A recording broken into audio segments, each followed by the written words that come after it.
Farasitha, Krakleath.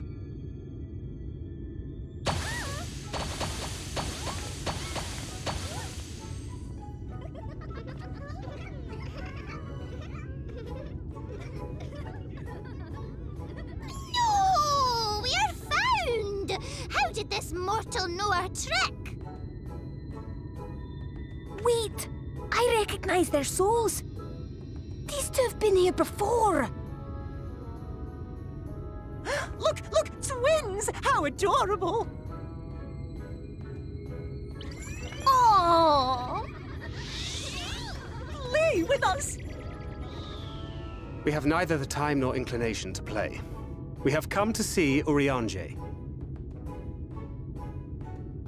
Oh yes, Urianger, the peculiar one. In return for a place in Elmeg, he agreed to a riddle contest with us for 7 days and 7 nights without any sleep.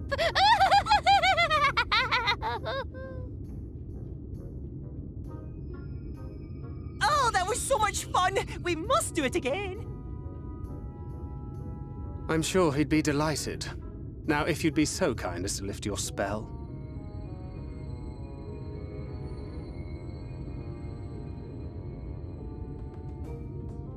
Shall we? Should we? Would we? What now? I don't know, but this is their home, so we must indulge them.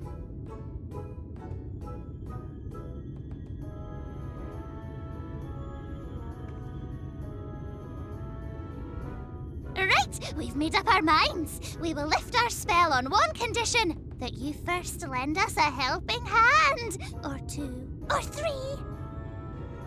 Once you've helped solve all of our troubles, we'll let you see Urianger. Pixie's honor.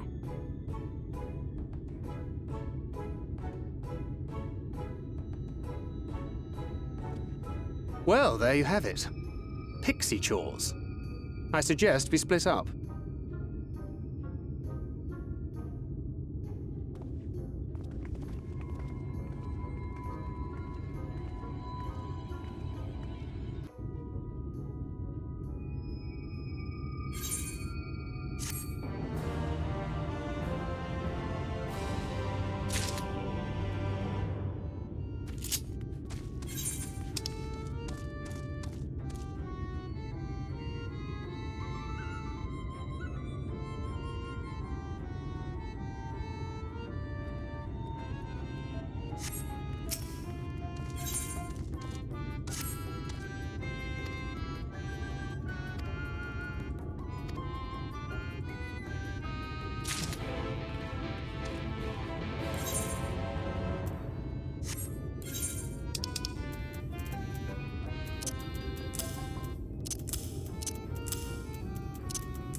You're late!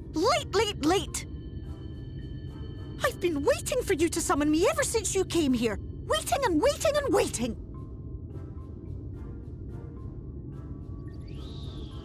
But my sapling didn't so much as utter my name. Such a heartless thing she is. Cold and cruel and heartless!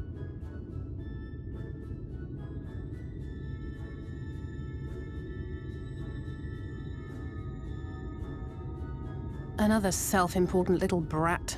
Just what we need. Reminds me of my childhood.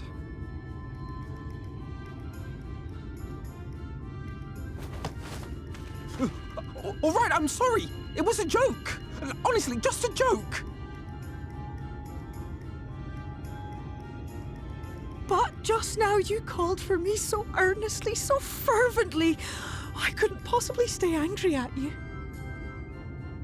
Very well. As your lovely branch, I will lend you my strength.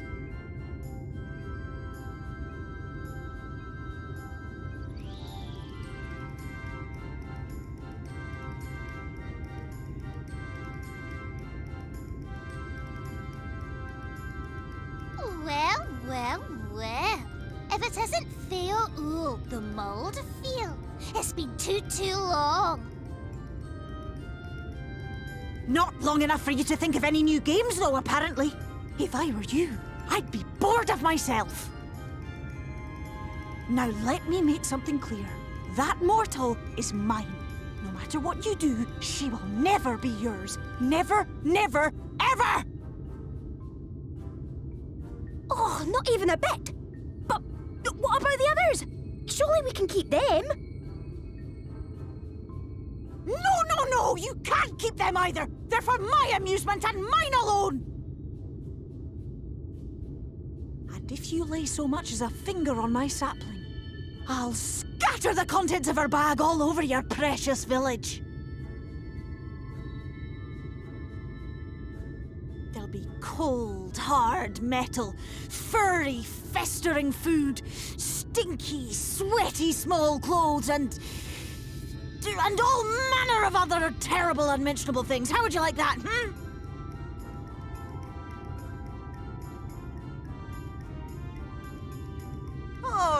All right. But will you not at least let us play with the twins?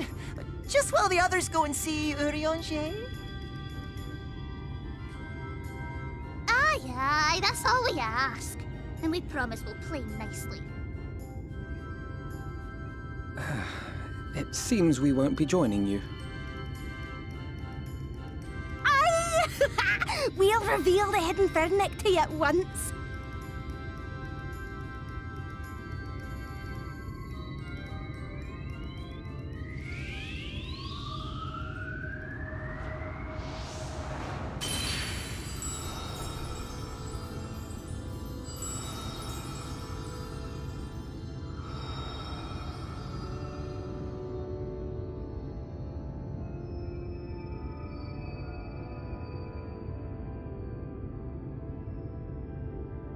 So this is the true Ilmeg.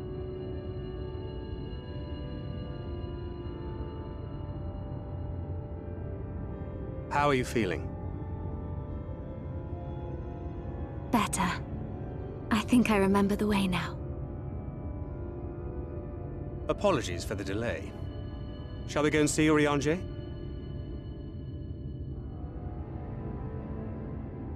Your lovely branch is useful, yes? So whenever you're in trouble, you must remember to make use of me!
Urianger, are you in? Unto a world weary of heroes, a hero wends her way. The Exarch did send word that thou wouldst seek me out, but ne'er did I imagine thou wouldst arrive so soon.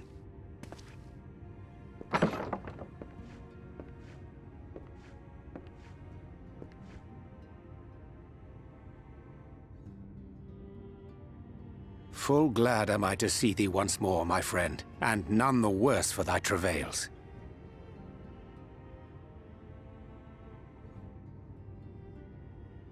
Run along, Minfilia. We will meet you outside. But Another one for you to imbue, if you'd be so kind.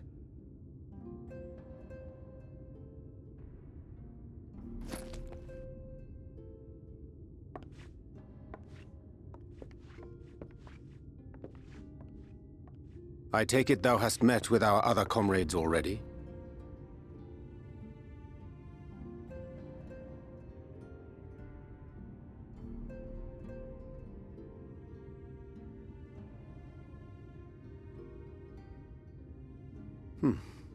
That Master Alphino and Mistress Alize now travel in thy company is of great comfort to me. As for the rest, it beginneth in earnest. The hunting of the Light Wardens, and perforce the war with Yulmore. Hark thee then to my words, and through them behold the vision that I did glimpse, that of the 8th Umbral Calamity.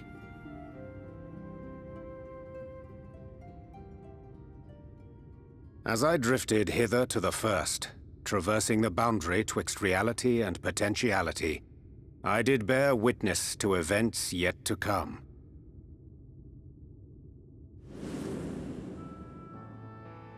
There I saw the combined forces of Eorzea and the Far East offering fierce resistance to the legions of Garlemald. So fierce, in fact, that they did begin to push the enemy back. Ilm by painful ilm at first, then yalm by yalm, and malm by malm in time. Yet the joy they felt was short-lived, for in so doing they did force the Empire's hand. Faced with defeat, the Garleans turned to a weapon most vile: Black Rose. Its potency defied all reckoning. Once released, the gas took on a life of its own, wreaking untold carnage not only in Eorzea, but in the provinces of the Empire besides. From fighters upon the front lines to babes in their beds, none were spared. And as the casualties became too numerous to count, so did the fabric of civilization begin to unravel. Nor did the land itself escape unscathed, for spreading from the site of its release, Black Rose brought death to the very soil. To survive amidst the chaos and upheaval, men came to live by the sword, the rule of law giving way, inevitably, to the rule of might. Thus was the spark struck and the fire kindled, and swiftly did it spread as a blaze in a field of straw to engulf every corner of the world. Nations worthy of the name did then cease to exist. And those souls brave and true who might have risen to restore order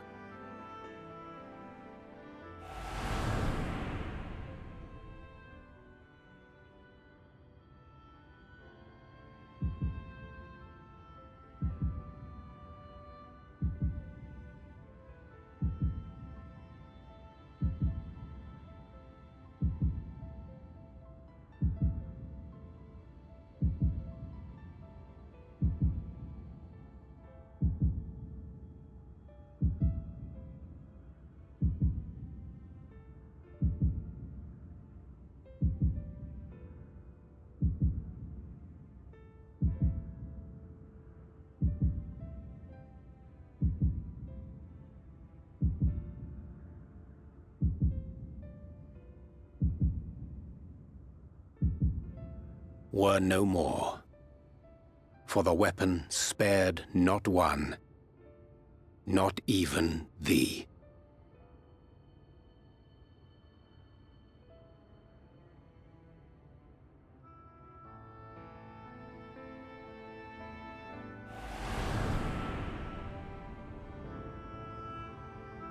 An endless age of war, begotten by the blight of Black Rose.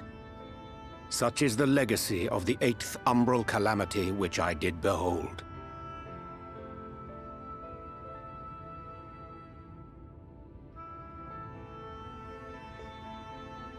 No matter the cost, we must forestall this tragedy. To that end, I have labored during my sojourn in this world, discovering in so doing the answer to a pressing mystery. That of Black Rose's inexplicable potency. Come.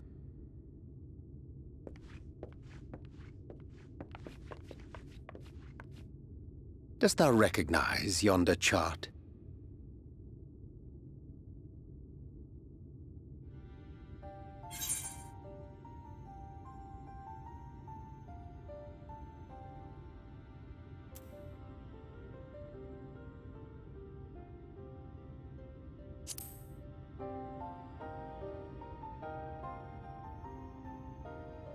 Indeed.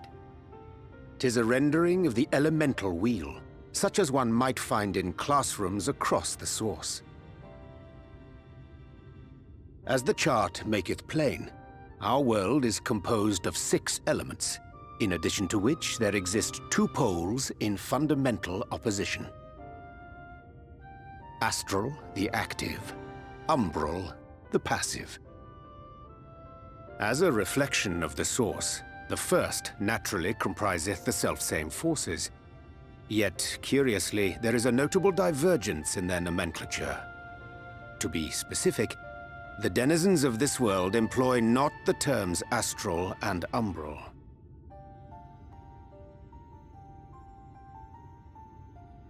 Thus was I moved to inquire what names said forces had been assigned. A simple question which yielded a most unexpected answer.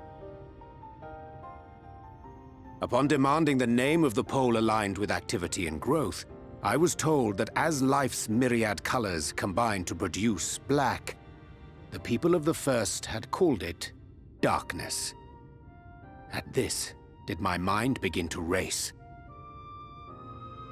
Yet 'twas only when I asked what name had been given to the pole aligned with passivity that mine eyes were opened to the truth. Peace and tranquility being as purest white, unmarred by color, I was told it had been given the name of light.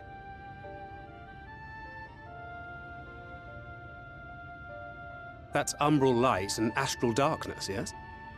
I'm no etherologist, but it strikes me that the nomenclature of the first is rooted in the generation of the 2 forces, while our own appears to focus on their effects. Which makes one wonder, have we had it backwards all this time?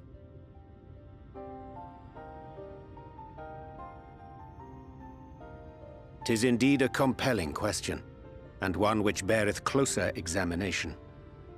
Yet what knowledge we already possess sufficeth to explain the chain of events. The phenomenon of etheric thinning observed in the source is the consequence of light, the power of stasis, flowing in from the first to stifle the movement of ether within the land. And according to Master Alphino, Black Rose slayeth by halting the circulation of ether within living beings. Should such a weapon be unleashed even as the first were rejoined, replete as it is with light, we would have a disaster of untold proportions on our hands. A calamity. Well, at least we have a better grasp of what we're facing. Our objective, however, remains unchanged. We are to eliminate the Light Warden of Ilmeg. Speaking of which, were you able to ascertain its whereabouts? Aye. 'Tis all but certainly ensconced within Leargear, the castle which standeth in the midst of the lake. To enter said stronghold, we must needs turn to the pixies for aid. Fortunately, I have become quite adept at courting their cooperation. Henceforth shall I accompany you, and do all in my power to ensure that my vision doth not come to pass.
'Tis done. The pixies shall be well pleased with these gifts. Ah, lest I forget.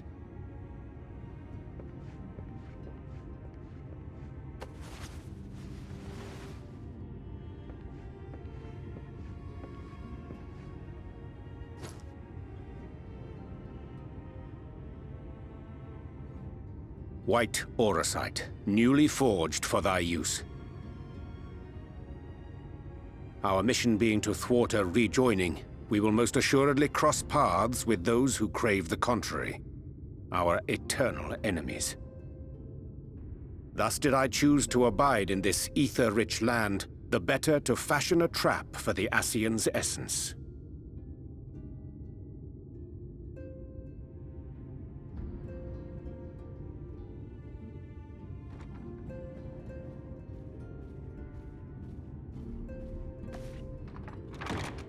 May I come in now?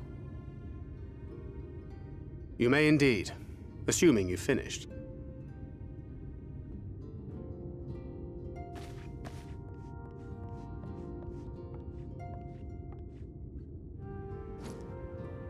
I did as you asked. That's my girl, thank you.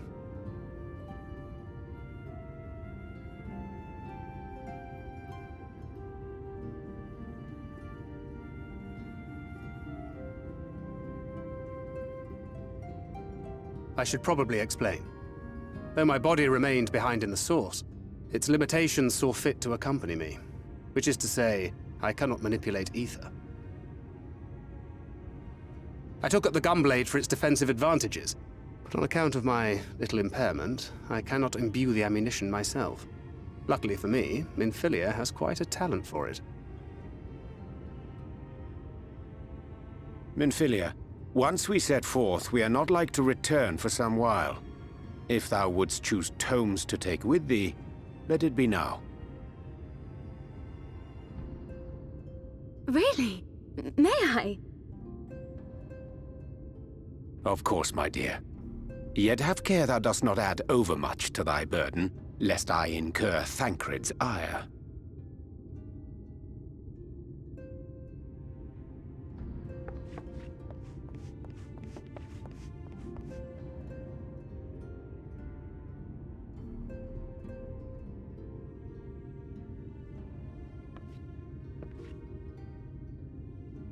Hast thou spoken to her of thine encounter with the Minfilia of Eld?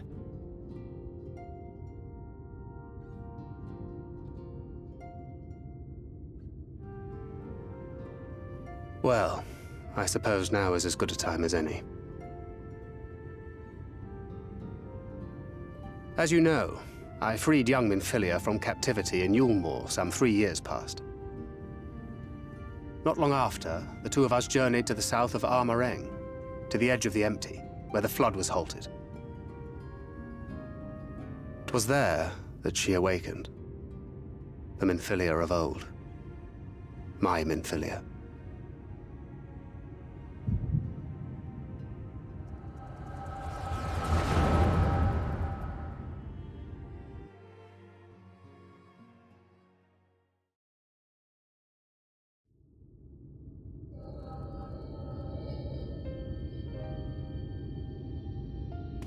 Tell me, what must I do to bring you back?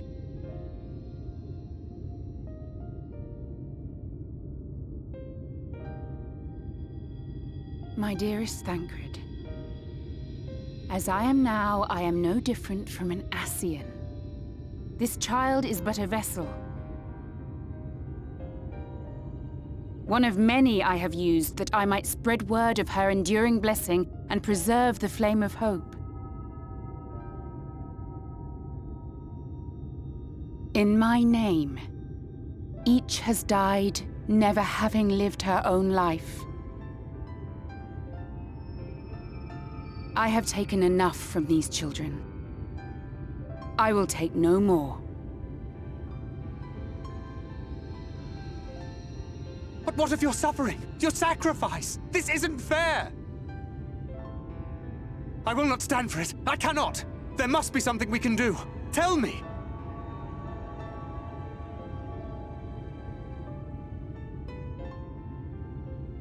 Should the day come when this child grows weary of fighting and wishes to cast it all aside, then shall I take up her burden.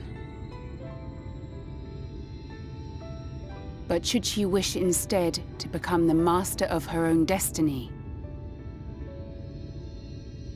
then shall I bequeath to her my all.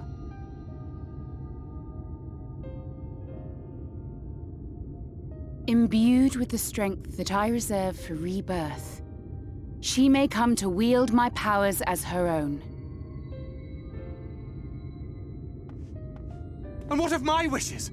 What of Flamine's? What of all the people who love and care for you and want nothing more than to see you again?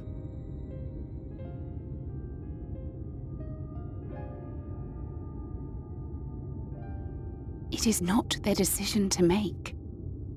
It is hers. This child's. This Minfilia's.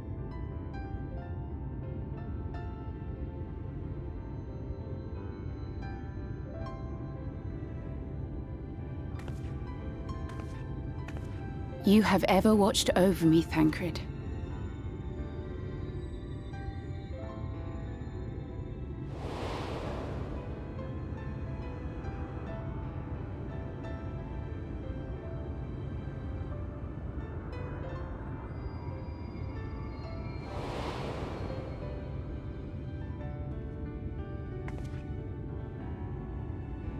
Now I ask that you do the same for her. Protect her. Teach her. Stand by her as you stood by me. There is much and more she does not know. She needs a guide to show her the ways of the world, or she will never find her own path.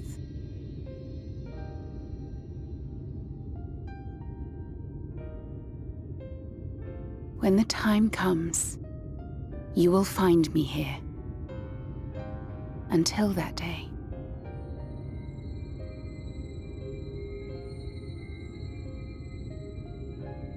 Minfilia, wait!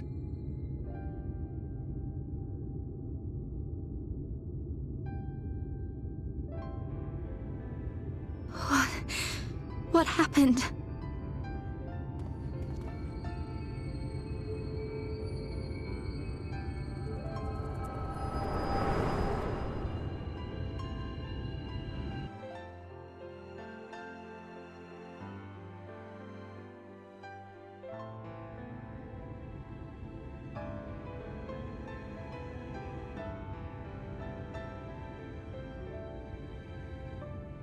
And then she was gone. Minfilia, the girl, claims to have no recollection of any of it. I have told her many things, where we came from, what we fight for, but of that day, I have not spoken.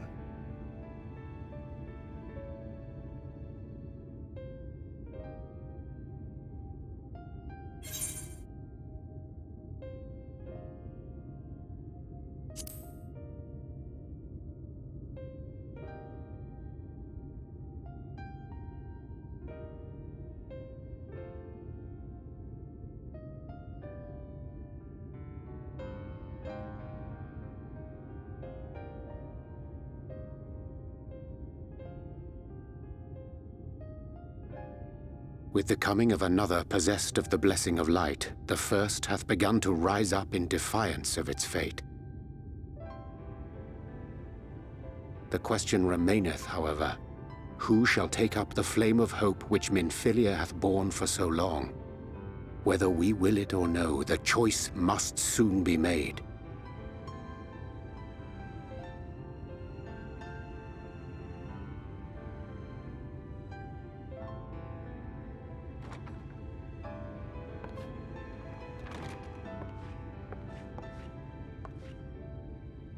I'm sorry I took so long. It was so hard to choose. In the end, I settled on just the one. That is well.